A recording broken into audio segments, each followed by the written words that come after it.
Assalamualaikum warahmatullahi wabarakatuh. Hai semua, ketemu lagi sama aku di channelnya Yoyo Rohaya. Apa kabarnya teman-teman semua? Semoga selalu sehat dan selalu bahagia. Share kegiatan hari ini ya, masih seputar dunia persembakoan. Di video kali ini kita memasuki poin keempat, yaitu tentang melengkapi barang dagangan. Kenapa melengkapi barang dagangan menjadi salah satu poin penting dalam mengelola toko sembako? Tonton videonya sampai selesai karena aku akan membagikan pengalaman aku selama ini. Memiliki toko yang tumbuh dan berkembang adalah impian semua orang yang berkecimpung di dunia persembakoan. Meskipun pada awalnya tidak ada gambaran sama sekali, namun seiring berjalannya waktu, secara perlahan kita akan mulai memahaminya. Ada beberapa alasan mengapa kita harus melengkapi barang dagangan kita. Yang pertama, untuk meraup keuntungan yang sebanyak-banyaknya. Biasanya, seseorang yang datang ke toko kita untuk membeli satu atau dua jenis barang, tapi ketika dia masuk ke toko kita dan melihat barang-barang lain yang begitu lengkap, maka di luar rencana dia akan mengambil juga barang-barang yang lain. Hal ini akan menaikkan omset dan menambah keuntungan buat kita. Alasan kedua, makin beragam jenis barang yang ada di toko kita, makin beragam pula prosentase keuntungan yang kita ambil dari tiap jenis barang.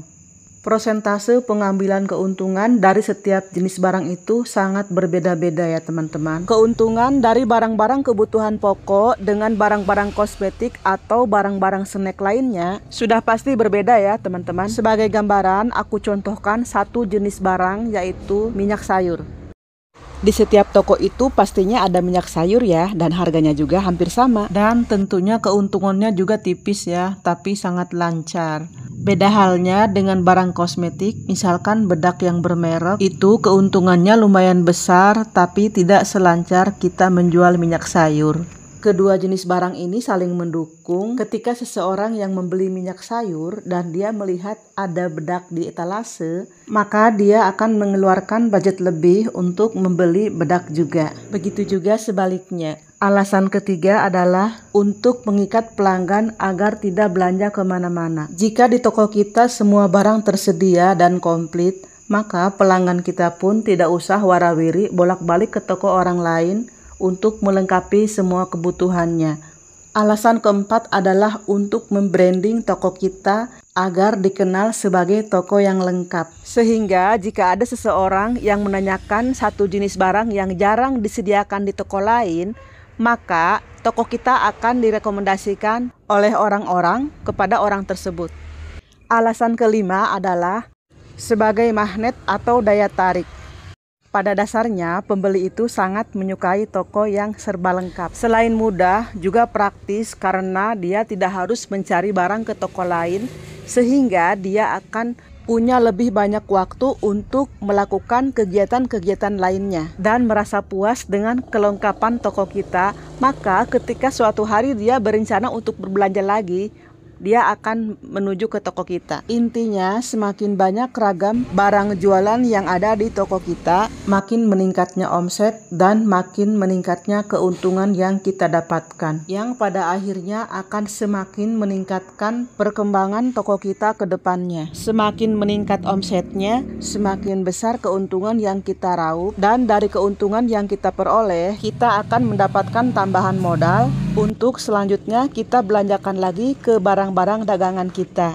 Lalu bagaimana dengan toko-toko yang memulai usahanya dengan modal yang kecil? Apakah mereka bisa melengkapi barang-barangnya? Jawabannya tentu saja bisa. Jangan terlalu memusingkan modal, karena aku pun dulu memulai usaha sembako ini dengan modal yang kecil. Yang penting kita bisa mengatur bagaimana caranya agar modal yang kecil bisa mendapatkan barang yang komplit. Kuncinya kita jangan terlalu memikirkan kuantitas, fokus aja untuk melengkapi barang dagangan kita meskipun mungkin jumlahnya sedikit-sedikit.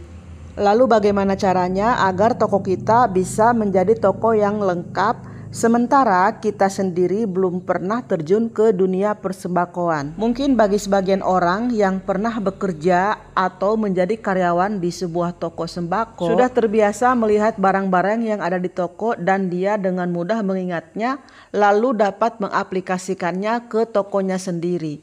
Nah, buat kita termasuk aku yang sama sekali belum pernah bekerja ataupun jadi karyawan di toko sembako, sama sekali nol pengalaman. Tapi tenang aja, karena semua hal bisa dipelajari. Caranya dengan menyediakan buku catatan apabila ada orang yang menanyakan satu jenis barang tertentu yang belum ada di toko kita, maka kita harus mencatatnya lalu dimasukkan ke dalam list belanjaan kita. Yang penting ada kemauan untuk action, untuk memulai sesuatu dan berproses. Nah, kalau kita sudah mau berproses, itu artinya kita pantas mendapatkan progres. Sekian dulu videonya, semoga bermanfaat. Terima kasih sudah menonton sampai akhir. Sampai jumpa di video berikutnya. Tetap sehat, tetap semangat, dan tetap bahagia. Wassalamualaikum warahmatullahi wabarakatuh.